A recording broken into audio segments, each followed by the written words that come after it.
Hello, and welcome to this very first day of the World Princess Week. I am your lovely host, Miss Disney, and with me here today is the Tales of Courage and Kindness.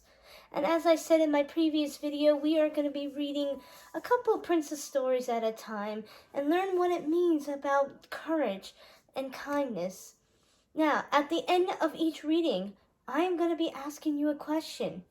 On the comments below, I want you to give me your honest answer on the questions I will be asking. So sit back, relax, and enjoy our first story, which is Snow White.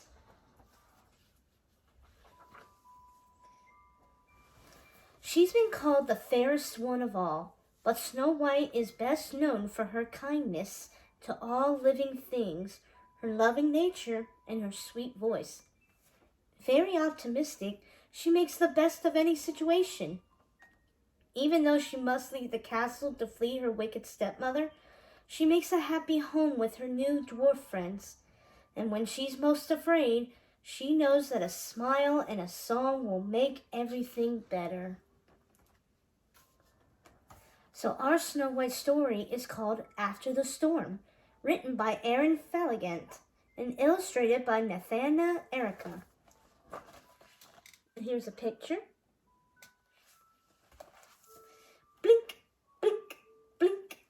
As the first raindrops splattered off the cottage window, Snow White peered outside. Dark, sinister clouds loomed overhead.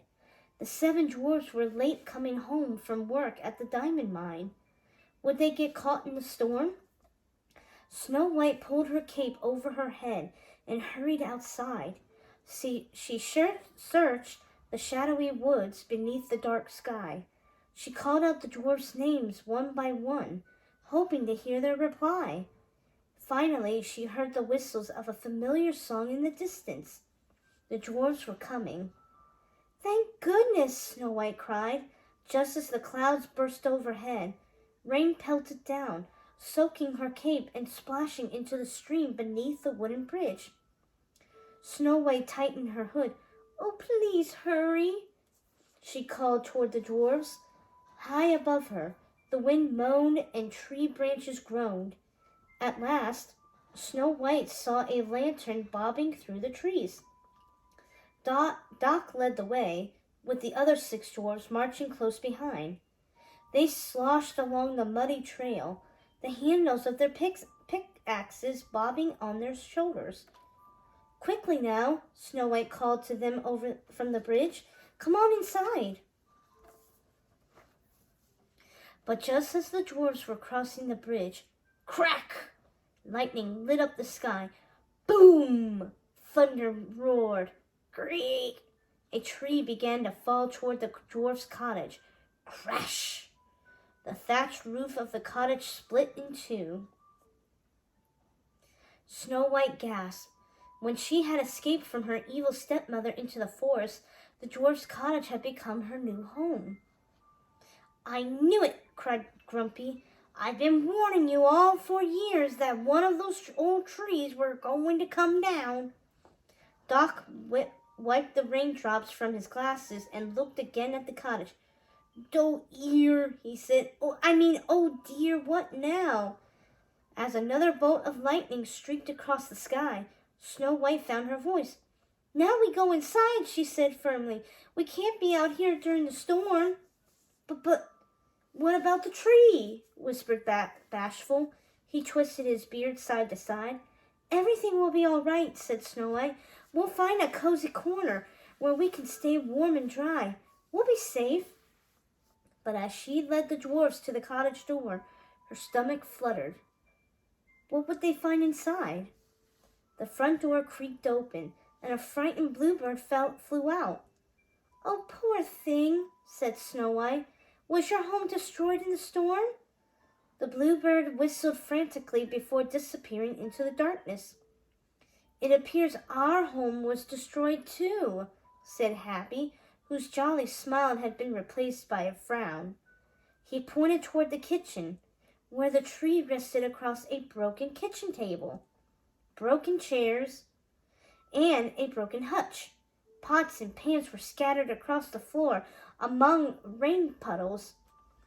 As they inspected the fallen tree inside the cottage, Snow White saw an abandoned bird's nest dangling from a broken branch. A few soft blue feathers were woven into the twigs. "Oh my," she said. "I hope that little bluebird will find a safe place to sleep tonight." She cradled the nest in her hands and placed it on a stool by the door. "Everything is ruined," muttered Grumpy. He crossed his arms. "Well now, not everything," said Snow White in her cheeriest voice. "The tree only fell in the kitchen. Let's close the shutters. Hurry now." "But this one's broken," said Sneezy, pointing to a cracked panel that dangled from its hinges. As the wind blew in through the open window, his nose twitched. "Achoo!" His sneeze blew the other shutter closed. "Bless you," said Snow White. "Leave the broken shutters and close the ones you can." Working together, they closed every shutter that wasn't broken. Boom, ba-boom, boom. Thunder roared overhead, sending Snow White's heart racing. But when she noticed Dopey shaking beside her, she kept her voice steady. "Let's find a dry place to wait out the storm," she said. "Here, by the organ. Come now, sit with me." She took off her wet cape and settled onto the floor, wrapping her arms around the dwarfs. "How shall we pass the time?" she asked. "I know," said Doc, raising his finger in the air. "We could read a book." But as he headed toward the bookshelf, he stopped. "Oh dear, the shelf is destroyed." He picked up a dripping wet book and fanned the pages, trying to dry them out. Sleepy yawned. "We could go to bed," he suggested. But as he started up the staircase, lightning cracked and the wind howled through the hole in the roof above. Sleepy's eyes widened. "Or maybe we could sleep down here." He curled up on a tiny bench. "Surely there must be something else we can do," Snow White said. "How about some music?" Dopey nudged Grumpy and pointed toward the organ. "You want me to play a song?" said Grumpy. "Well, I can't. I'll bet that organ is ruined too." Dopey jumped up and played a few keys, just to prove that it wasn't. But the stool that Grumpy usually sat on was particularly hidden beneath the tree's branches. Dopey tugged and tugged, and when he finally managed to pull the stool out, his shoulders slumped. It was split in two. "Meh, it wasn't that comfortable anyway," Grumpy muttered, though Snow White could see a little sadness in his eyes. "See," he continued, "I told you, everything is ruined, and there's nothing to do." Snow White forced a smile. "I have an idea," she said. "What do we do when things go wrong?" Bashful whispered in her ear. "That's right," she said. "We sing a song. Let's see now. I think I know the perfect one." She gathered the dwarfs towards her and began to sing in her sweet, soothing voice. "A little complaining won't stop clouds from raining. When storms fill the sky overhead, there's no use in hiding when you're feeling frightened. Just comfort a good friend instead." As Snow White sang, her own fears melted away.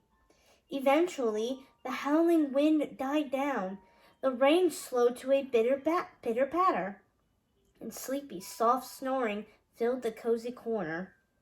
The other dwarfs began to drift off to sleep, one by one. Soon, Snow White felt sleepy too. She yawned and closed her eyes.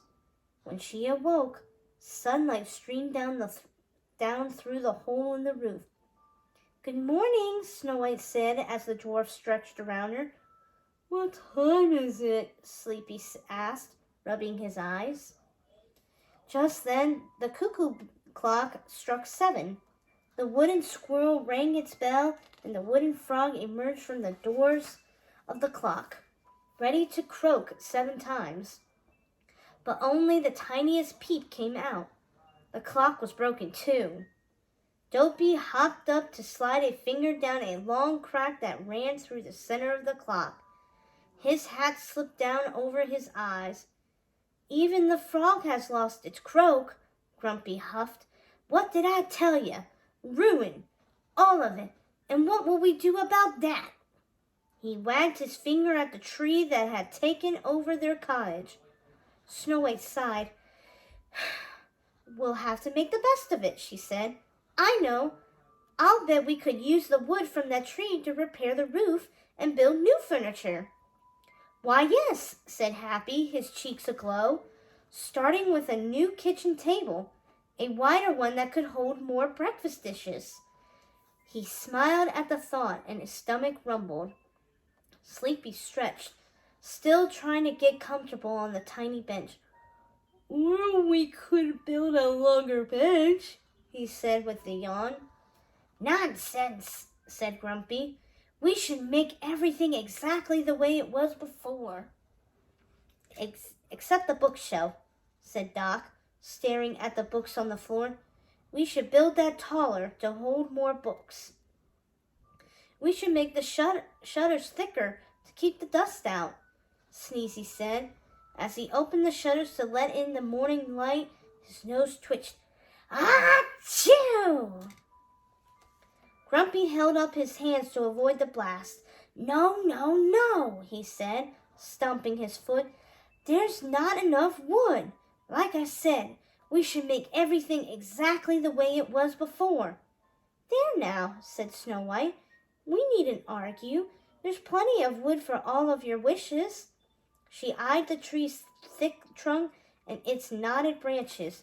"We could make the kitchen table a little wider, the bench a few inches longer, the bookshelf one shelf taller, and the shutters slightly thicker." All the dwarfs nodded in unison as she went through the list. Well, all except Grumpy. Snow White chuckled. "I bet we could make something for each one of you. Grumpy, what do you wish for? Dopey and Bashful, do you have wishes too?" Dopey stared up at the cuckoo clock. He pointed at the wooden frog, which was stuck outside the clock's tiny doors. "Would you like to give the frog its croak back?" asked Snow White. When he nodded, she smiled and patted his shoulder. "I'm sure there'll be plenty of wood for that." Bashful picked up a bouquet of wildflowers that had fallen from a wooden broken windowsill. Then he whispered something in Happy's ear. "Bashful would like sturdier windowsills," said Happy, "to hold more flowers for Snow White." "Bashful, how sweet," said Snow White. She kissed his head. "Oh, gosh," he said, his cheeks flushing red. "Now how about you, Grumpy?" Snow White asked again. "There must be something you're wishing for." Grumpy crossed his arms. "Nope." Snow White gazed around the cottage. "I know. How about a new stool for your organ? We could make it exactly the same as the old one." Grumpy shrugged. "Or maybe," she added, "we could make the seat a bit softer. I could sew you a feather pillow for it. Wouldn't that be nice?" Grumpy opened his mouth to argue, but then closed it. When he didn't grumble, Snow White clapped her hands. "It's settled then. We can use the tree to repair the cottage and to make everything just a bit better." They got to work right away. The dwarves used their pickaxes to chop up the tree while Snow White sanded and smoothed the wood. To fix the roof, the dwarves stood on each other's shoulders to reach the highest rafters as Snow White helped hammer the new boards in place. Together, they built a kitchen table that was a little wider, a bench that was a few inches longer, a bookshelf that was one shelf taller, shutters that were slightly thicker, a cuckoo clock that croaked a touch louder, and windowsills that were a bit sturdier. Snow White sewed a tiny feather pillow for Grumpy's new organ stool to make it more comfortable.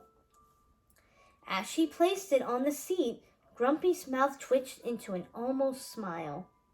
"There," she announced. "We're finished." The dwarfs cheered and tried out their new creations. "You were right," said Doc as he placed the last book on the shelf. "There was plenty of wood for all our wishes, and there's even a bit left over." He pointed at the scraps of wood resting by the door. Snow White smiled. "Of course there is," she said. "There's always enough to go around if we share."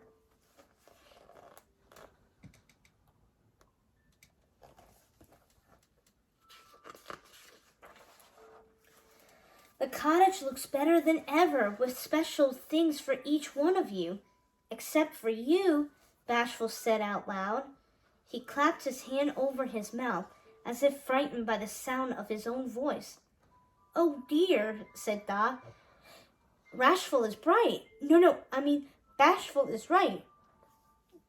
We forgot to give you a wish, Snow White." She wrapped the dwarfs in a hug. "You're such dears," she said. "But I have everything I need right here." At that moment, she was perfectly happy. She wanted only dinner and a cozy bed. "Let's get washed up," Doc said to the other dwarfs. "Snow White, you rest your feet while I start a kettle of soup on the hearth." A short while later, Doc served the hot soup to the dwarfs and Snow White, who were lined up along their new table. After dinner, Sneezy closed the new shutters, and Bashful arranged a fresh bouquet of wildflowers on the new sill. When it was time for bed, Snow White helped Doc reach a bedtime book from the new bookshelf. Grumpy played a lullaby on the organ, sitting comfortably on his feather pillow.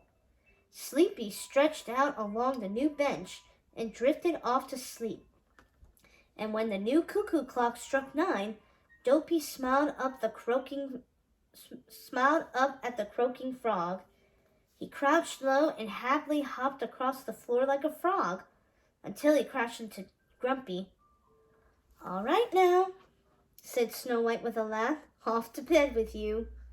Once all the dwarfs were tucked in, she crawled into her bed and fell into a deep, happy sleep. Snow White slept so peacefully that she didn't hear the 7 dwarfs get back out of bed.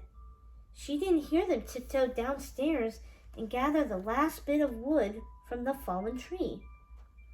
She didn't hear them carry the wood outside, where they spent the night carving a special surprise for her. When she awoke the next morning, the cottage was quiet. "Hello?" she called. "Where has everyone gone? Had the dwarfs left for work without saying goodbye?" She pulled on her cloak and hurried outside. "Hello?" Dopey popped around the corner of the cottage wearing a goofy smile. He waved his arm for her to follow. Then he raised his finger to his lips, as if guarding a secret, and began to tiptoe back around the house. "What is it, Dopey?" Snow White asked. She gathered her skirt and hurried after him. When she rounded the corner, she saw the other 6 dwarfs standing along the river that ran past the cottage. Their cheeks were flushed with excitement. Even Grumpy looked a little less grumpy. "Whatever is going on?" she asked with a laugh. "Come with us," said Happy, as the dwarfs led her to a pretty little waterfall downstream. Overhead, a sheet had been draped over a tree branch. "Surprise!" announced the dwarfs. They pulled the sheet away to reveal a handsome new sign hanging from the branch next to the waterfall. Snow White stepped closer to read the words. "Snow White's Wishing Waterfall." "Oh my goodness," she said. "You did this for me?" Happy tears welled up in her eyes. "Now you'll be able to make a wish," said Doc. "Lots of wishes," whispered Bashful. It was Grumpy's idea. When Snow White turned toward Grumpy, he blushed. "Now don't you getting all mushy," he said. But when she bent low to kiss his head, he didn't pull away. We used the last of the wood from the fallen tree, said Happy, smiling wide. Well, almost. There's just one piece left. He lifted a long board that was leaning against the tree trunk. What should we do with the last piece of wood? Sneezy broke off and wound up for a sneeze, but Dopey jumped in and held a finger under his nose. Thank you, he said before continuing. The last piece of achoo! Bless you, Snow White said. She studied the piece of wood. Just then, the bluebird landed on the tree branch.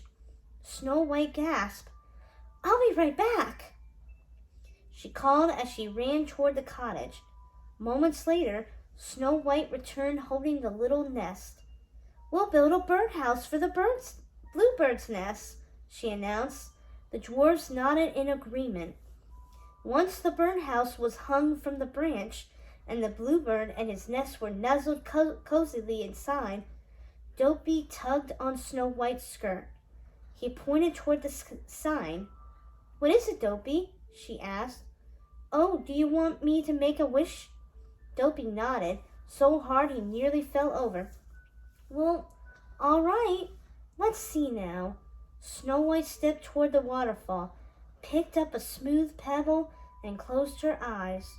Her wishes for the future swirled through her mind. Adventures in faraway places, joyful meals with her dwarf friends, courage for future storms. But when she opened one eye, she saw all 7 dwarfs standing beside her with pebbles in their hands, closing their eyes tightly too. So she made a new wish. I wish for sunshine, she said. No more storms for a good long while, only sunshine. She tossed the little stone into the waterfall. As soon as she made the wish, each dwarf flicked his pebble into the waterfall, echoing the word sunshine. Even Grumpy added his wish, though he grumbled something under his breath about how sunshine was overrated. The bluebird twittered in gratitude. Snow White smiled. Thank you for my wishing, waterfall, she said to the dwarfs. Now we'll always have plenty of wishes. Happy's stomach rumbled so loudly that even Bashful blushed. Snow White laughed. Don't worry, Happy. There'll be plenty of breakfast, too. Come back inside. As she led the 7 dwarfs into the cottage, the morning sun peeked out from behind a cloud. Another wish come true. Wow, that was an amazing story of Snow White. And as you know, Snow White is carefree, empathetic, comforting, sweet, loving, and positive. Her dream is to fill the world with sunshine. Her heroic moment pushing past her fears to build a new life for herself. What are her sidekicks? The 7 dwarfs, of course. And what is her famous quote? I'm sure I'll get along somehow. Everything's going to be all right. Now, after reading and learning about Snow White and her wishes, let me ask you this. How can you make wishes come true?